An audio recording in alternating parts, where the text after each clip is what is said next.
এত বড় স্পর্ধা তোমাদের। আমি কোরআন হাদিস সত্য কথা বলবো আর তোমরা ভণ্ড নামে মানুষ মিথ্যা কথা কও। আবার কয় যে আশরাফ সিদ্দিকী এত বলিষ্ঠ কথা কয়, জানো ওই আওয়ামী লীগ করে। দেখছেন, আমি আপনাদের কি বলবো, টাঙ্গাইলে বাংলার অন্যান্য ডিস্ট্রিক্টে মাহফিলে গেলে কয় কি জানেন, কয় ওই যে ওই এলাকার বাতিলেরা যারা বাংলাদেশে বগুড়ার বাতিল যারা কয় আমি আওয়ামী লীগ করি, আবার এই বাতিলদেরই হুজুরেরা যারা অন্য ডিস্ট্রিক্টে ওই এলাকায় কয় আশরাফ সিদ্দিকী বগুড়ার মানুষ, তারেক জিয়ার ছোট ভাই। কি কয় না বল কথা বলেন না। আমি আপনাদের খদমতে আরজ করি, বাবা মায়ের সিনে সন্তানের কে বাপ আর মনে সিনে পাপ।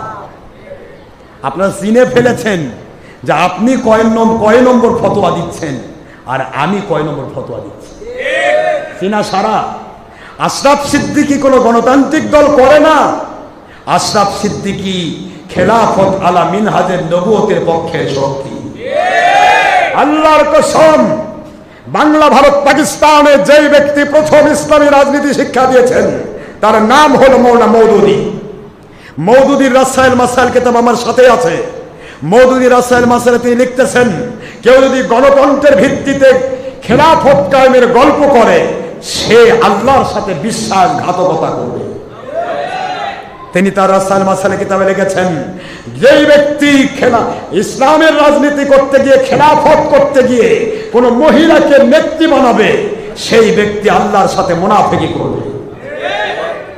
একটু চিন্তা করেন তো, আশরাফ সিদ্দিকী কোন গণতান্ত্রিক দলের সাথে যোগ দিছে, নাকি আপনারা যারা বলতেছেন তারাই দুইবারে দুই দলের সাথে যোগ দিছেন? কথা কয় না। কে দল যোগ দিল? আশরাফ সিদ্দিকী জোট করেছে? আশরাফ সিদ্দিকী কিয়ামত হবে, জান বের হয়ে যাবে, পিষে মরে যাবে, কোনো দিন কোন গণতান্ত্রিক রাজনৈতিক দলের সাথে মিলবে না। এ মিলবে ইমাম মাহাদির খেলাফতের সাথে ইনশাআল্লাহ। বলেন জোরে মুসলমান।